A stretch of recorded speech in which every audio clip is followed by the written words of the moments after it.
നമ്മുടെ സുഡാപ്പികളുടെ ഓഫീസിൽ നടത്തുന്ന റെയ്ഡിൽ വല്ലാതെ കേന്ദ്രീകരിച്ചിരിക്കുന്നവർ അവിടുത്തെ കേന്ദ്രീകരണം വിടാതെ തന്നെ UK-യിൽ നമ്മുടെ വിദേശകാര്യമന്ത്രിക്ക് നേരെ നടത്തിയ വധശ്രമമെന്ന് നമ്മുടെ രാജ്യം പറഞ്ഞ കാര്യത്തിലേക്ക് കൂടി ശ്രദ്ധ കേന്ദ്രീകരിക്കണമെന്ന് ഒന്ന് വിനീതമായി അഭ്യർത്ഥിക്കുന്നു.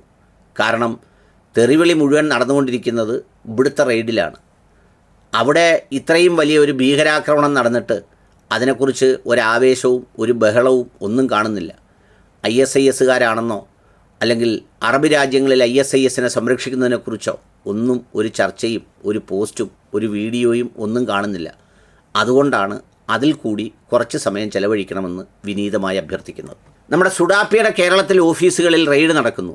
10 സംസ്ഥാനങ്ങളിൽ അടക്കം രാവിലെ 9:30 മണി മുതൽ തുടങ്ങിയ റെയ്ഡാണ് നടന്നുകൊണ്ടിരിക്കുന്നത്. നേരത്തെ തന്നെ അവരുടെ ദേശീയ പ്രസിഡൻറ്റിനെ ED അറസ്റ്റ് ചെയ്തിരുന്നു. അതുമായി ബന്ധപ്പെട്ട ഒരു കുറേ ആക്ഷേപങ്ങളും പരാതികളും ആരോപണങ്ങളും കുറ്റങ്ങളും ഒക്കെ കണ്ടുപിടിക്കുന്നതിന് വേണ്ടിയാണ് ഇപ്പോൾ റെയ്ഡ് നടക്കുന്നത്.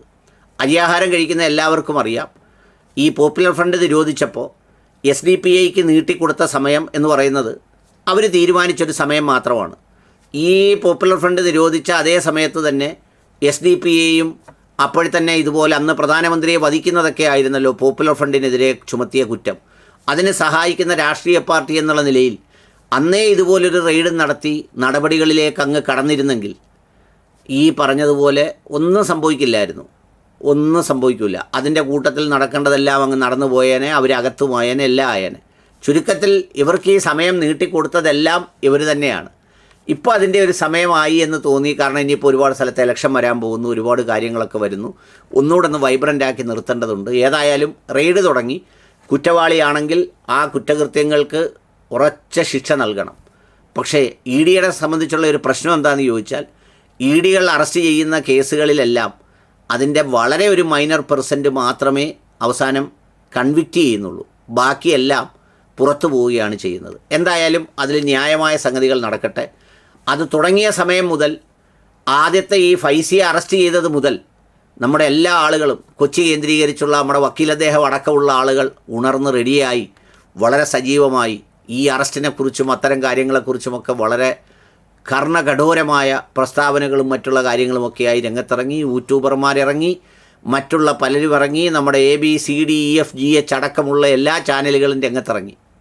ഇതിൽ രംഗത്തിറങ്ങി കേന്ദ്രീകരിച്ച് നിൽക്കുമ്പോൾ നമ്മുടെ രാജ്യത്തിൻ്റെ വിദേശകാര്യമന്ത്രിയെ അങ്ങ് UK-യിൽ വെച്ച് കുറച്ച് തീവ്രവാദികൾ വധത്തിനായി ശ്രമിച്ചുവെന്നും കൊല്ലാൻ ശ്രമിച്ചുവെന്ന് പറഞ്ഞ് ഒരു സംഭവം നടക്കുന്നുണ്ട്. രാജ്യം അതിനോട് പ്രതികരിച്ചിട്ടുണ്ട്. രാജ്യത്തിൻ്റെ വിദേശകാര്യമന്ത്രിയാണ്, ഇന്ത്യയുടെ വിദേശകാര്യമന്ത്രി UK-യിൽ ചർച്ചയ്ക്ക് പോയതാണ്. അവിടെ വെച്ചാണ് ഏതോ വിഘടനവാദികളോ ഭീകരവാദികളോ ഒക്കെ ആക്രമിച്ചതായും അദ്ദേഹത്തിനെ അപായപ്പെടുത്താൻ ശ്രമിച്ചതായും ആ വിഷയം UK ഇടപെട്ട് പരിഹരിക്കും എന്ന് ഇന്ത്യ പ്രതികരിക്കുകയും ചെയ്തു. അങ്ങനെ എല്ലാ രാജ്യങ്ങളിലും നടക്കുന്ന പ്രശ്നങ്ങൾ രാജ്യം മാത്രമല്ല പരിഹരിക്കുന്നത്. ഇപ്പോൾ ഹമാസിനെ നിരോധിക്കണമെന്ന് ഇസ്രയേൽ പറഞ്ഞപ്പോഴത്തേക്ക് അത് നിരോധിക്കുന്നതിനെക്കുറിച്ച് കമൻ്റ് എഴുതി അങ്ങ് മരിച്ച് തുള്ളിച്ചാടി തെറി വിളിച്ച് ചാടി തുള്ളി എന്തൊക്കെയോ ചെയ്തവരുണ്ട്. എന്ന് പറഞ്ഞാൽ ഇവിടുത്തെ ഉള്ളവരാരാണ്ട് ഹമാസിൻ്റെ അവിടെ നിന്ന് കല്യാണം കഴിച്ചിട്ടുള്ളവരെ പോലെ. അതുകൊണ്ട് ഈ സുഡാപ്പിയിൽ കേന്ദ്രീകരിച്ച് നിൽക്കുമ്പോൾ UK-യിലെ സംഭവം കൂടി ഒന്ന് ശ്രദ്ധിക്കുകയും അതിൽ കൂടി അത് ആരൊക്കെയാണ് ചെയ്യുന്നതെന്നും എന്തിനാണ് ചെയ്തതെന്നും ആ രാജ്യത്തിനെതിരെയുള്ള നിലപാടും അവിടെയൊക്കെ ഭീകരവാദികൾ ഉണ്ടോ എന്നും ആ ഭീകരവാദികളൊക്കെ ഏത് ഇനത്തിൽ ഏത് തരത്തിൽപ്പെടുന്നതാണെന്നും ഒക്കെയുള്ള ഒരു കമൻറ്റും വീഡിയോയും ഒക്കെ ദയവായി പുറത്തിറക്കേണ്ടതാണ്. ഏതായാലും രാജ്യത്തിൻ്റെ വിദേശകാര്യമന്ത്രിയെ അങ്ങനെ വിദേശത്ത് വച്ച് ആക്രമിക്കാൻ ശ്രമിച്ച ആ തീവ്രവാദികളുടെ നിലപാടിൽ ഞാനും അപലപിക്കുന്നു. കാരണം ഇന്ത്യയുടെ വിദേശകാര്യമന്ത്രി നമ്മുടെ വിദേശകാര്യമന്ത്രിയാണ്. ഈ പറയുന്ന പോലെ അവർക്ക് നേരെ കുറ്റകൃത്യങ്ങൾ പ്രവർത്തിക്കുക എന്നാൽ രാജ്യത്തിന് നേരെ കുറ്റകൃത്യം പ്രവർത്തിക്കുന്നത് പോലെയാണ്. അതുകൊണ്ട് സുഡാപ്പിയിൽ മാത്രം നിൽക്കരുത്, അതിലൂടെ നമ്മുടെ ഓഡിയൻസ് ഒന്ന് ശ്രദ്ധിക്കണമെന്ന് വിനീതമായി അഭ്യർത്ഥിക്കുന്നു.